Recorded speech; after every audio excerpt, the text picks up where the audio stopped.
গুনাহ করার আগে ভাববেন আপনার বেডরুমে একটা সাপ ঢুকলে আপনি আর সারা রাত ঘুমাইতে যতক্ষণ নিশ্চিত হন নাই সাপটা মেরে ফেলেছি অথবা বের করে দিয়েছি।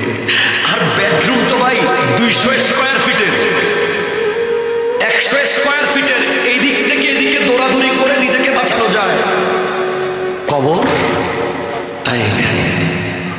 ছোট্ট 99টা সাপ ঢুকলে ওখানে আর কোনো জায়গা থাকবে না। মুখ দিয়ে ঢুকে যাবে, পেট দিয়ে বের হবে, পেট দিয়ে ঢুকে যাবে, নাক দিয়ে বের হবে।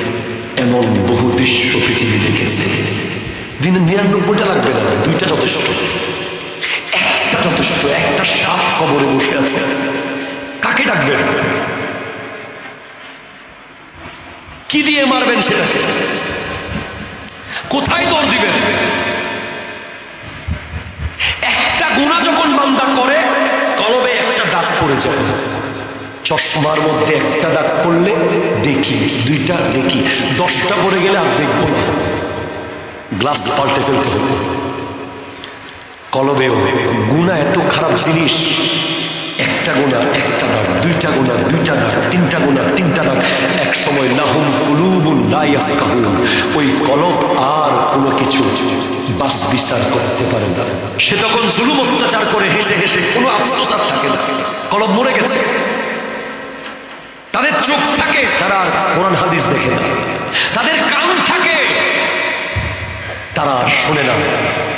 ওয়ালাকাদ যারা'না, তাদের জন্য আল্লাহ জাহান্নাম বানিয়ে রেখেছে। লাভা, ওই যে আগ্নেয়গিরি আছে পৃথিবীতে, আগ্নেয়গিরি কতগুলো জায়গা আছে যেখানে আগুনের নদী আছে, আগুনের নদী। ওসব জায়গায় ড্রোন ক্যামেরা পাঠিয়েছে বিজ্ঞানীরা, ড্রোন ওখানকার ছবি তোলার জন্য। ড্রোন গলে গেছে, আগুনের সাথে লাগতে হয় না, বহু উপরে ড্রোন, নিচে আগুন। ড্রোনের গরম, আগুনের গরমের তাপে ড্রোন ক্যামেরা গলে গেছে। আর জাহান্নামের আগুন,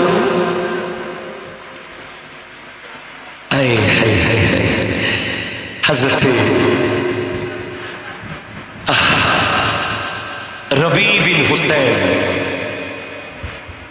ঘরের মধ্যে কবর করেছিলেন আল্লাহর ভয়ে। জিজ্ঞেস করেছিল, এত ভয় আপনি আল্লাহকে কি দেখে পাচ্ছেন? বলে আগুন দেখে।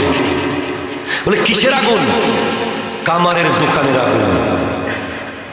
কামারের দোকানে আধা ঘন্টার আগুন যদি লোহাকে গলিয়ে ফেলতে পারে, জাহান্নামের আগুন আমি কেমনে সহ্য করব, যেটা 3000 বছর ধরে জ্বলছে। জাহান্নামের আগুন, খবরদার, জাহান্নাম দূরে আছে, কবর নিয়ে ভাববেন। এই মুহূর্তে রাতের 1টা বাজে যদি আমাকে আপনাকে কেউ বলে কবরস্থানে গিয়ে বসে থাকেন, কেউ যাবে না। কিন্তু নিচে যখন চলে যাব থাকতে হবে। জানালা নাই, দরজা, ভেন্টিলেটর নাই, কেউ শুনবে না, সবাই দুনিয়াদারি করবে। 2 দিন 3 দিন পরে সবাই আপন আপন কাজ করবে, আপনার জন্য কিচ্ছু থেমে থাকবে না। শুধু আপনি নিজেরটা নিজে একা থাকবেন, একা। এজন্য পৃথিবীতে 3টা জিনিস নিজের। যা নেক আমল করেছেন নিজের, সুবহানাল্লাহ জোরে বলেন না। যা নেক আমল করেছেন নিজের, যা সফর করেছেন নিজের, যা খেয়েছেন নিজের, বাকি সব অন্যের। ঠিক কিনা বলেন? এই জন্য নেক আমল করুন, খবরদার একটা গুনাহ বাড়াইয়েন না। গুনাহ এত ওজনদার, এত ওজন। একটা মিথ্যা কথার ওজন কত যদি বলতে পারতাম, বুঝাইতে পারতাম, 1000 মানুষ মিলে একটা মিথ্যার ওজন আলগাইতে পারবে। আর 1000 সওয়াবের ওজন তুলার মতো হালকা। এজন্য সাহাবায়ে কেরাম কে নবীজি বলেছেন, ওয়াখাফিফিল হামলা, গুনার বোঝা হালকা করিও। ফাইনাল আকাবাতা কুউদুন, ওই রাস্তা অনেক দুর্গম। এত বোঝাওয়ালা ওজন নিয়ে যেতে পারবে আল্লাহ আমাদেরকে গুনাহ থেকে বাঁচার তৌফিক দিন।